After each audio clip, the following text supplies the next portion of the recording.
Hello everyone, एक बार फिर से आप सभी का स्वागत है आपके अपने यूट्यूब चैनल पर। आज की इस वीडियो में यूपी पुलिस कांस्टेबल भर्ती परीक्षा 2024 के लिए सामान्य ज्ञान के कुछ महत्वपूर्ण प्रश्नों को देखेंगे। तो चलिए शुरू करते हैं। आज की क्लास का पहला प्रश्न है, निम्नलिखित में से कितनी अवधि तक एक मंत्री संसद अथवा राज्य विधानमंडल का सदस्य बने बिना अपने पद पर रह सकता है? ऑप्शन 1 वर्ष, ऑप्शन बी 6 माह, ऑप्शन सी 3 वर्ष, ऑप्शन डी 3 माह। तो आपका ऑप्शन बी 6 माह करेक्ट हो जाएगा। अगर मंत्रिपरिषद का कोई सदस्य राज्य विधानमंडल या केंद्र में संसद का सदस्य नहीं है तो उसे पद ग्रहण करने से 6 माह के अंदर संसद विधानमंडल का सदस्य बनना पड़ेगा, अन्यथा उसे मंत्रिपरिषद से त्याग पत्र देना पड़ेगा। प्रश्न संख्या 2, भारतीय संविधान की प्रारूप समिति का अध्यक्ष कौन है? तो आपका option D Bhimrao Ambedkar correct हो जाएगा। प्रश्न संख्या 3, जजिया किसके शासनकाल में पुनः चलाया गया? जजिया कर किसके शासनकाल में पुनः चलाया गया? Option Akbar, option B Aurangzeb, option C Jahangir, option D Humayun. तो आपका ऑप्शन बी औरंगजेब करेक्ट हो जाएगा। बात करें तो सबसे पहले जजिया कर 1712 में मोहम्मद बिन कासिम के समय लगाया गया था, लेकिन उसने लूले, लंगड़े, अंधे तथा ब्राह्मण आदियों पर जजिया कर नहीं लगाया था। लेकिन फिरोज शाह तुगलक ने ब्राह्मणों पर भी जजिया कर लगाया। फिर उसके बाद अकबर पहला शासक था जिसने 1564 में जजिया कर को समाप्त किया। और उसके बाद औरंगजेब ने पुनः उसे लागू कर दिया। प्रश्न संख्या 4, दिल्ली का प्रथम मुस्लिम शासक कौन था? दिल्ली का प्रथम मुस्लिम शासक कौन था? Option A Qutbuddin Aibak, option B Iltutmish, option C Razia Sultan, option D Ghiyasuddin Balban. तो आपका option first Qutbuddin Aibak correct हो जाएगा। कुतुबुद्दीन ऐबक दिल्ली का प्रथम मुस्लिम शासक था। मोहम्मद गौरी का अपना कोई पुत्र नहीं था, इसलिए लाहौर की जनता ने मोहम्मद गौरी के प्रतिनिधि कुतुबुद्दीन ऐबक को 1206 में राज्याभिषेक करवाया। प्रश्न संख्या 5, शेरशाह का मकबरा कहाँ है? तो आपका ऑप्शन ए सासाराम करेक्ट हो जाएगा। बिहार के रोहतास जिले में स्थित सासाराम में शेरशाह का मकबरा झील के अंदर एक ऊंचे टील पर निर्मित है। प्रश्न संख्या 6, अंग्रेजी शासन के दौरान भारत के आर्थिक दोहन के विचार का प्रतिपादन किसने किया था? अंग्रेजी शासन के दौरान भारत के आर्थिक दोहन के विचार का प्रतिपादन किसने किया था? Option A Dadabhai Naoroji, option B M N. Roy, option C Jayaprakash Narayan, option D Ram Manohar Lohia. तो आपका ऑप्शन फर्स्ट दादा भाई नौरोजी करेक्ट हो जाएगा। दादा भाई नौरोजी पहले व्यक्ति थे जिन्होंने इंग्लैंड के द्वारा भारत के किए जा रहे शोषण की तरफ ध्यान आकर्षित किया। उन्होंने अपने पुस्तक poverty and un British rule in India में धन निष्कासन का सिद्धांत प्रस्तुत किया। प्रश्न संख्या 7, व्यापार के लिए भारत आने वाले यूरोपीय लोगों में प्रथम कौन थे? व्यापार के लिए भारत आने वाले यूरोपीय लोगों में प्रथम कौन थे? Option A Dutch, option B अंग्रेज, ऑप्शन सी फ्रांसीसी, ऑप्शन डी पुर्तगाली। तो आपका ऑप्शन डी पुर्तगाली करेक्ट हो जाएगा। भारत में व्यापार के लिए सबसे पहले पुर्तगाली 1949 में आए। इसके बाद डच 1602 में आए। डच के बाद अंग्रेज आए। अंग्रेज 1599 में आए। इनके बाद डेन आए जो कि 1616 में आए। इसके बाद फ्रांसीसी आए जो कि 1664 में आए। प्रश्न संख्या 8, नेपानगर किस उद्योग के लिए जाना जाता है? नेपानगर किस उद्योग के लिए जाना जाता है? Option first cement, option B उर्वरक, ऑप्शन सी हथकरघा, ऑप्शन डी अखबारी कागज। तो आपका ऑप्शन डी अखबारी कागज करेक्ट हो जाएगा। नेपानगर अखबारी कागज के लिए जाना जाता है। प्रश्न संख्या 9, निम्नलिखित में से कौन सा राज्य भारत में अबरक का सबसे प्रमुख उत्पादक है? निम्नलिखित में से कौन सा राज्य भारत में अबरक का प्रमुख उत्पादक है? Option A Jharkhand, option B Karnataka, option C Rajasthan, option D Madhya Pradesh. तो आपका ऑप्शन फर्स्ट झारखंड करेक्ट हो जाएगा। झारखंड राज्य भारत में अभ्रक का सबसे प्रमुख उत्पादक राज्य है। प्रश्न संख्या 10, भारत के किस राज्य में अनुसूचित जाति का प्रतिशत सर्वाधिक है? भारत के किस राज्य में अनुसूचित जाति का प्रतिशत सर्वाधिक है? Option Rajasthan, option B Maharashtra, option C Madhya Pradesh, option D Uttar Pradesh. तो आपका option D Uttar Pradesh correct हो जाएगा। प्रश्न संख्या 11, डेकेन्सबर्ग पर्वत किस देश में स्थित है? डेकेन्सबर्ग पर्वत किस देश में स्थित है? ऑप्शन ए बोत्सवाना में, option B Namibia, option C दक्षिण अफ्रीका, ऑप्शन डी जाम्बिया। तो आपका ऑप्शन सी दक्षिण अफ्रीका करेक्ट हो जाएगा। प्रश्न संख्या 12, विश्व के किस क्षेत्र को आप बुशमैन से संबंध करेंगे? विश्व के किस क्षेत्र को आप बुशमैन से संबंध करेंगे? ऑप्शन ए पूर्वी अफ्रीका, ऑप्शन बी सहारा रेगिस्तान, option C New Zealand, option D Kalahari. तो आपका ऑप्शन डी कालाहारी करेक्ट हो जाएगा। बुशमैन जनजाति कालाहारी मरुस्थल में निवास करती है। इनकी त्वचा का रंग पीला होता है। बुशमैन एवं कांटू के मिश्रण से होंटेटोंग प्रजाति का निर्माण हुआ। प्रश्न संख्या 13, पृथ्वी की जुड़वा बहन कहे जाने वाले ग्रह का नाम? तो आपका ऑप्शन बी शुक्र करेक्ट हो जाएगा। शुक्र को पृथ्वी की जुड़वा बहन कहा जाता है। यह ग्रह पृथ्वी के सबसे निकट ग्रह है। प्रश्न संख्या 14, ब्लैक फॉरेस्ट पर्वत कहाँ स्थित है? ब्लैक फॉरेस्ट पर्वत कहाँ स्थित है? तो आपका ऑप्शन बी जर्मनी करेक्ट हो जाएगा। प्रश्न संख्या 15, विश्व का सबसे ठंडा स्थान? विश्व का सबसे ठंडा स्थान? Option A Halifax Canada, option B Chicago USA, option C Siachen Bharat, option D Verkhoyansk Siberia. तो आपका जो करेक्ट ऑप्शन हो जाएगा आपका option D Verkhoyansk Siberia correct हो जाएगा। रूस के बरखोयांस्क, आपका ऑप्शन डी करेक्ट हो जाएगा। प्रश्न संख्या 16, विश्व में सबसे बड़े व घने वन हैं? ऑप्शन ए भारत में, ऑप्शन बी तंजानिया में, ऑप्शन सी ब्राज़ील में, ऑप्शन डी कनाडा में। तो आपका ऑप्शन सी ब्राज़ील करेक्ट हो जाएगा। प्रश्न संख्या 17, हवा में आर्द्रता नापने के लिए कौन से उपकरण का प्रयोग किया जाता है? हवा में आर्द्रता नापने के लिए कौन से उपकरण का प्रयोग किया जाता है? तो आपका ऑप्शन बी हाइग्रोमीटर करेक्ट हो जाएगा।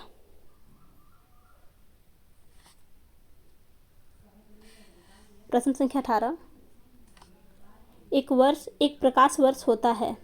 एक प्रकाश वर्ष होता है। ऑप्शन ए एक वर्ष में प्रकाश द्वारा तय की जाने वाली दूरी। आपका ऑप्शन फर्स्ट ही करेक्ट हो जाएगा। प्रकाश वर्ष द्वारा एक वर्ष में तय की गई दूरी को प्रकाश वर्ष कहते हैं। प्रश्न संख्या 19, पानी का शुद्धतम रूप क्या है? ऑप्शन ए नल का पानी, ऑप्शन बी समुद्र का पानी, ऑप्शन सी वर्षा का पानी, ऑप्शन डी आश्वित जल। तो आपका ऑप्शन सी वर्षा का पानी करेक्ट हो जाएगा।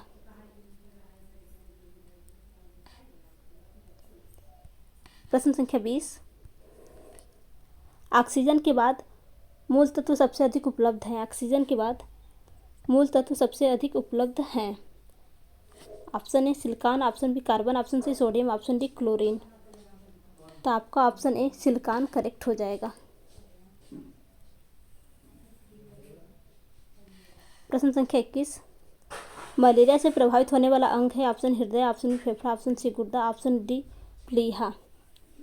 तो आपका जो करेक्ट ऑप्शन हो जाएगा आपका ऑप्शन डी प्लीहा करेक्ट हो जाएगा। मलेरिया से लाल रुधिराणु प्लीहा और यकृत प्रभावित होते हैं। यह रोग प्लाज्मोडियम नामक परजीवी से होता है। आपका ऑप्शन डी करेक्ट हो जाएगा।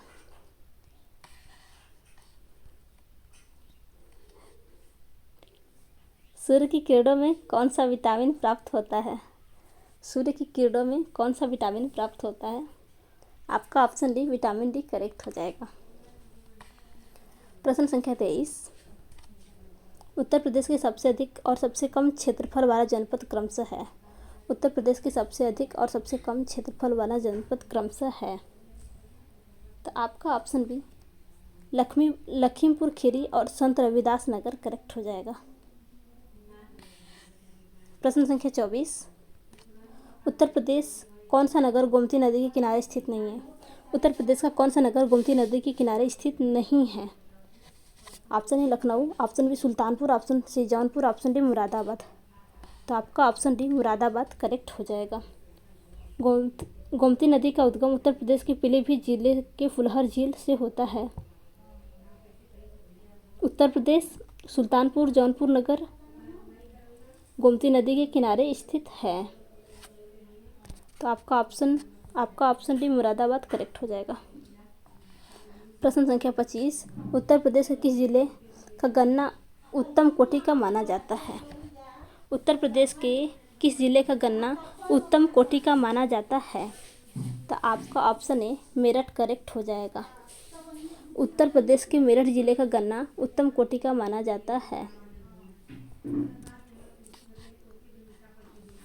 प्रश्न संख्या 26, उत्तर प्रदेश के किन जिलों में फूलों की खेती की जाती है? उत्तर प्रदेश के किन जिलों में फूलों की खेती की जाती है? Option A Varanasi, option B Kannauj, option C Lucknow, option D ये सभी। तो आपके वाराणसी, कन्नौज और लखनऊ इन तीनों जिलों में फूल की खेती की जाती है। तो आपका ऑप्शन डी ये सभी करेक्ट हो जाएगा। प्रश्न संख्या 27, उत्तर प्रदेश के किस जिले में संतरे का उत्पादन किया जाता है? उत्तर प्रदेश के किस जिले में संतरे का उत्पादन किया जाता है? तो उत्तर प्रदेश के सहारनपुर जिले में संतरे का उत्पादन किया जाता है। तो आपका ऑप्शन सी करेक्ट हो जाएगा। स्टेनलेस स्टील को बनाने में लौह के साथ किस महत्वपूर्ण धातु का प्रयोग किया जाता है? स्टेनलेस स्टील को बनाने में लौह के साथ किस महत्वपूर्ण धातु का प्रयोग किया जाता है? तो आपका जो करेक्ट ऑप्शन हो जाएगा, आपका ऑप्शन बी क्रोमियम करेक्ट हो जाएगा।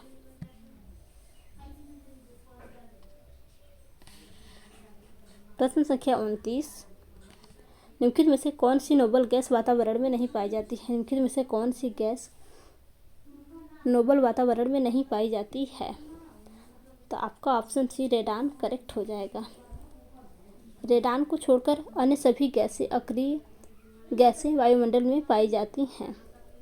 आवर्त सारणी के शून्य वर्ग में 6 तत्व हैं, जिसमें हीलियम, नियान, आर्गन, क्रिप्टॉन, जीनान और रेडान ये सभी तत्व रासायनिक रूप से निष्क्रिय हैं।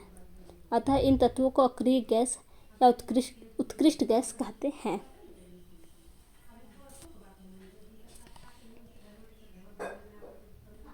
प्रश्न संख्या 30, भारत का प्रथम तितली उद्यान कहाँ पर स्थित है? भारत का प्रथम तितली उद्यान कहाँ पर स्थित है? तो आपका ऑप्शन फर्स्ट बन्नरघट्टा जैविक उद्यान बेंगलुरु करेक्ट हो जाएगा। प्रश्न संख्या 31, वह दर जिस पर बैंक भारतीय रिजर्व बैंक को उधार देता है कहलाता है? तो आपका जो करेक्ट ऑप्शन हो जाएगा, आपका ऑप्शन सी रिवर्स रेपो दर करेक्ट हो जाएगा। भारतीय रिजर्व बैंक द्वारा निर्धारित खुले बाजार की क्रियाओं के तहत रेपो दर व रिवर्स रेपो दर आती है, जिसमें रिवर्स रेपो दर के तहत भारतीय रिजर्व बैंक वाणिज्य बैंक से उधार लेता है। प्रश्न संख्या 32, निम्नलिखित में से किस राज्य को अत्यधिक कुपोषण के कारण भारत का इथियोपिया कहा जाता है? निम्नलिखित में से किस राज्य को अत्यधिक कुपोषण के कारण भारत का इथियोपिया कहा जाता है? तो आपका option B Madhya Pradesh correct हो जाएगा।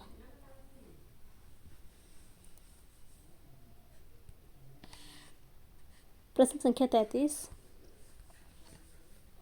जनगणना वर्ष 2011 के अनुसार भारत में साक्षरता दर कितनी है? Option A 64.04%, option B 74.04%, option C 84.04%, option D 94.04%। तो आपका ऑप्शन बी 74.04% करेक्ट हो जाएगा। प्रश्न संख्या 34, हीरे की बिक्री में भार की इकाई कैरेट होती है। 1 कैरेट बराबर होता है 100 मिग्रा के, ऑप्शन बी 200 मिग्रा के, ऑप्शन सी 300 मिग्रा के, ऑप्शन डी 400 मिग्रा के। तो आपका ऑप्शन बी आपका ऑप्शन बी 200 मिक्रा के करेक्ट हो जाएगा। हीरे का वजन मापने के लिए कैरेट नामक इकाई का प्रयोग किया जाता है। 1 कैरेट 200 मिक्रा के बराबर होता है। प्रश्न संख्या 35। उत्तर प्रदेश के किस जिले की प्रशस्ति श्रीवास्तव को अति विशिष्ट रेल सेवा पुरस्कार से सम्मानित किया गया? उत्तर प्रदेश के किस जिले की प्रशस्ति श्रीवास्तव को अति विशिष्ट रेल सेवा पुरस्कार से सम्मानित किया गया? Option A Agra, option B Lucknow, option C Kanpur, option D Prayagraj. तो आपका ऑप्शन बी लखनऊ करेक्ट हो जाएगा। प्रश्न संख्या 36। निम्नलिखित में से किस खिलाड़ी को राष्ट्रीय खेल पुरस्कार 2023 के अंतर्गत मेजर ध्यानचंद खेल रत्न पुरस्कार से सम्मानित किया गया? किस खिलाड़ी को राष्ट्रीय खेल पुरस्कार 2023 के अंतर्गत मेजर ध्यानचंद खेल रत्न पुरस्कार से सम्मानित किया गया? Option A Chirag Chandrashekhar Shetty, option B Rankireddy, Satwik Sairaj, option C A और बी दोनों, option D Ojas Pravin Deotale. तो आपका ऑप्शन सी करेक्ट हो जाएगा। चिराग चंद्रशेखर शेट्टी और रंकी रेड्डी, सात्विक साईराज, इन दोनों लोगों को राष्ट्रीय खेल पुरस्कार 2023 के अंतर्गत मेजर ध्यानचंद खेल रत्न पुरस्कार से सम्मानित किया गया। अर्थात आपका ऑप्शन सी ए और बी दोनों करेक्ट है। प्रश्न संख्या 37। भारत और किस देश के मध्य त्रिपुरा अखाउड़वा रेल लिंक परियोजना का उद्घाटन 1 नवंबर 2023 को किया गया? तो आपका ऑप्शन सी बांग्लादेश करेक्ट हो जाएगा। प्रश्न संख्या 38। इजराइल के हमास के विरुद्ध जारी युद्ध को क्या कोड दिया गया है? इजराइल ने हमास के विरुद्ध जारी युद्ध को क्या कोड दिया है? ऑप्शन ए ऑपरेशन बदला, option B operation Gaza, option C operation iron sword, option D operation destroy. तो आपका option C operation iron sword correct हो जाएगा। सो फ्रेंड्स, अगर आपको आज की वीडियो हेल्पफुल लगी हो तो वीडियो को लाइक तथा चैनल को सब्सक्राइब करना न भूलिएगा। धन्यवाद।